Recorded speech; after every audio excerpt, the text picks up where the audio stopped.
जीवनमा समस्या किन बढ्छ?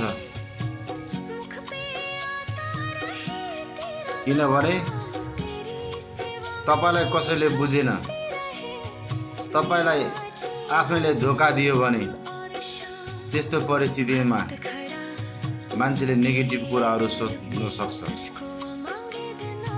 र त्यस्तो सोचेर नै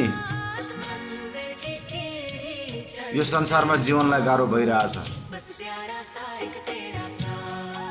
त्यही भएर यो भिडियो हेर्ने बित्तिकै जीवनमा जस्तो सुकै समस्या आयो भने,